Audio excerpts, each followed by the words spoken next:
सल्ली अला रसूलिल करीम अम्मा बाद औज़ु बिल्लाहि मिनश शैतानिर रजीम बिस्मिल्लाहिर रहमानिर रहीम इन्नल्लाहा व मलाइकतहु युसल्लूना अलन नबी या अय्युहल्लज़ीना आमनू सल्लु अलैहि व सल्लिमू तस्लीमा।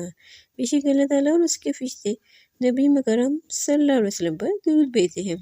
ऐ ईमान वालों, तुम भी आप सल्लल्लाहु अलैहि वसल्लम पर बहुत दुरूद भेजा करो, सलाम भेजा करो। मोदी सामीन अस्सलाम वालेकुम। 2 अगस्त 2024 की बात है। मुझे एक फ़ोन कॉल मौसूल हुई जिसमें एक अल्लाह वाले थे जिसने अपनी दुख भरी ज़िंदगी और मसाइल के बारे में तज़किरा किया। उन्होंने कहा कि मैं शादीशुदा हूँ, मेरे शौहर मेरी तरफ तवज्जो नहीं करते, मेरी सास और मेरी देवरानी मुझसे हसद करती हैं और हर वक्त मुझे नीचा दिखाने की तरतीब बनाकर चलती हैं। मैं उनके साथ अच्छा करती हूँ लेकिन वो बुरे रवैये के साथ मेरे साथ पेश आती हैं और मेरे वालिद का हुक्म है कि तुम इस घर में रहो और जैसे भी हालात हों उसको भुगतो। वो कहती है कि इन हालात में मैं बिखर रही हूँ, हर वक्त मैं परेशान रहती हूँ। मैंने उनको हौसला दिया और मैंने उनको कहा कि आप दुरूशी पढ़ना शुरू करें, नमाज़ पढ़ें, ज़िक्र कुरान पाक करें। तो उन्होंने कहा कि बिल्कुल मैं ऐसा ही करूँगी। तो मुझे ख्वाब में भी दुरूशी का पढ़ने का हुक्म इशारा दिया गया है और साथ ही उन्होंने कहा कि मैं दुरूशी पढ़ना चाहती हूँ लेकिन मुझे बहुत सुस्ती महसूस होती है। साथ ही वो कहती हैं कि मैंने ख्वाब देखा है कि जिसमें अल्लामा इक़बाल की तस्वीर मुझे दी गई है और वो मुकाम है जहाँ पे मैं खड़ी हूँ, वो लाहौर में वाक़ है। हज़रत उस्मान अली अजमेरी रहमतुल्लाह अलैह की तरबत के साथ दाता दरबार का मुकाम है। मैंने अंदाज़ा लगाया, मैंने उनको कहा कि आपको दूध खिज़रा पढ़ने का बताया गया है। तो इस कमान के मुताबिक उन्होंने दूध खिज़रा पढ़ना शुरू कर दिया लेकिन उनका जिस हिस्सा रुक गया क्योंकि वो दूध उनकी केमिस्ट्री के मुताबिक नहीं था। मैंने उनको कहा कि आपको दूध इब्राहिमी पढ़ना चाहिए क्योंकि नेक अरवाह को हमेशा नेक अरवाह मांगा करती है और वो कहा करती है कि हमारी तरफ मतवज्जो हो। नाचा उन्होंने दूध इब्राहिमी पढ़ना शुरू कर दिया। तो उन्होंने पढ़ना शुरू कर दिया जिसकी वजह से उन्होंने कहा कि मेरे हालात में तब्दीली आने लग गई है और मैंने इसको पढ़ना शुरू किया 313 मरतबा और फिर मैंने इसकी तादाद बढ़ा ली और मैं इसको मुकर्रर तादाद से ज़्यादा पढ़ने लगी हूँ। दूध इब्राहिमी की बरकत से मेरे अंदर नबी करीम सल्लल्लाहु अलैहि वसल्लम का एहतराम बढ़ने लगा। मुझे दूध इब्राहिमी की बरकत से नबी करीम सल्लल्लाहु अलैहि वसल्लम की ज़ियारत नसीब हुई। दूध इब्राहिमी की बरकत से मैंने हज़रत अली रज़ियल्लाहु अन्हु की कब्र मुबारक की ज़ियारत की। दूध इब्राहिमी की बरकत से मेरी ज़िंदगी के अंदर, मेरी तबीयत के अंदर सुकून आने लगा। मैं अक्सर रात को ख्वाब में खाने काबा में रोज़े सल्लल्लाहु पर खुद को हाज़िर देखती हूँ, जहाँ अपनी एक तजुर्बा शेयर करती चलूँ कि दूध इब्राहिमी पढ़ने वाला अगर आले सल्लल्लाहु से हो तो इनको पहले रोज़े सल्लल्लाहु की ज़ियारत होती है, फिर बाद में खाने काबा की ज़ियारत होती है।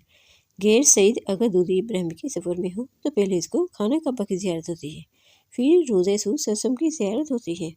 ये मेरा मुमी तजुर्बा है, ज़रूरी नहीं है कि मेरे तजुर्बे से कोई 100% दुरुस्त हो, जो मैंने आपकी खिदमत में अर्ज़ कर दिया है।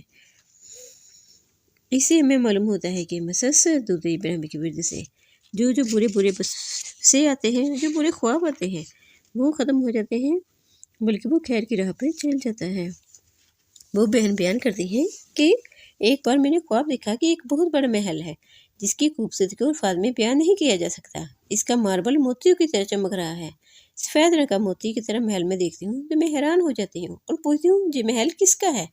तो बताया जाता है कि मेरी बहन का और मेरी बहन के शोहर और इसके बच्चों के लिए जो कमरे दिखाए गए इतने खूबसूरत थे जिनकी मिसाल हमारी इस दुनिया में नहीं मिलती। ख्वाब के अंदर मैं अपनी बहन से कहती हूँ ये महल आपको कैसे मिला, तो उन्होंने बताया कि दुरूद शरीफ की बरकत से। मेरी बहनें और बहनों ने अल्हम्दुलिल्लाह उम्रा और हज किया हुआ है और मेरी बहन दुरूद शरीफ का विर्द करती है। एक बार मैंने ख्वाब देखा कि हमारे सहन में कुछ छिपकलियाँ, काकरोच, सांप बिच्छू वगैरह हैं जो मरे हुए हैं और वो मैदान के अंदर बिखरे हुए हैं।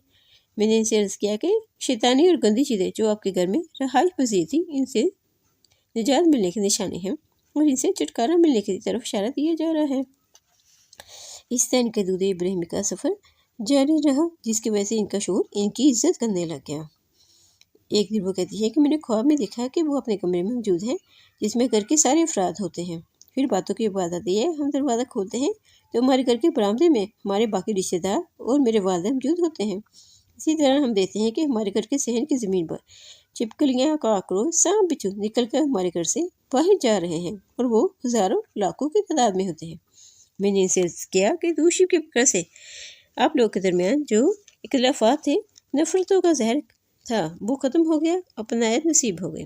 سب لوگ شیر و شکر ہو کر اپنی زندگیاں گزارنے لگے۔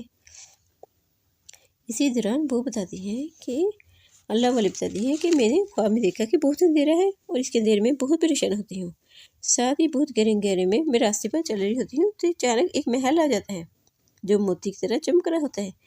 اس کی بناوٹ اور خوبصورتی دیکھ کر میں اپنا ڈر بھول جاتی ہوں۔ پھر مجھے بتایا جاتا ہے کہ یہ میرا محل ہے اور میں بہت خوش ہوتی ہوں۔ اس طرح ان بہن کا پریشانیوں کا خاتمہ ہوا ہے اور اللہ تعالیٰ نے ان کے لیے آسانی کے لیے معاملات فرمائے۔ ساتھ ہی میں نے ان کو ترغیب دی کہ آپ زیادہ سے زیادہ سب کے لیے دعائیں کریں کہ وہ بھی دودھ ابراہیمی کی طرف راغب ہوں، کیونکہ اللہ تعالیٰ نے ان کو دودھ ابراہیمی کی شکل میں اسم اعظم عطا فرما دیا تھا، جس کی وجہ سے ان کے مسائل حل ہو گئے، جس پر عقل بھی حیران ہوتی ہے، اور اس کی وجہ سے ان کا رجحان عبادت کی طرف ہو گیا اور ان کی ڈپریشن کا خاتمہ ہو گیا۔ اسی طرح اللہ تعالیٰ تمام مومن اور مومنات کی پریشانیاں ختم فرمائے جس طرح اس بہن کی ختم فرمائی ہے۔ اور میری آخر میں اللہ تعالیٰ سے دعا ہے کہ ہمیں بھی محبت کے ساتھ، ادب کے ساتھ درود شریف پڑھنے، پڑھانے، لکھنے، لکھوانے اور اس کی نشر و اشاعت کرنے کی توفیق عطا فرمائے۔ آمین ثم آمین بجاہ نبی الامین کریم صلی اللہ علیہ وسلم۔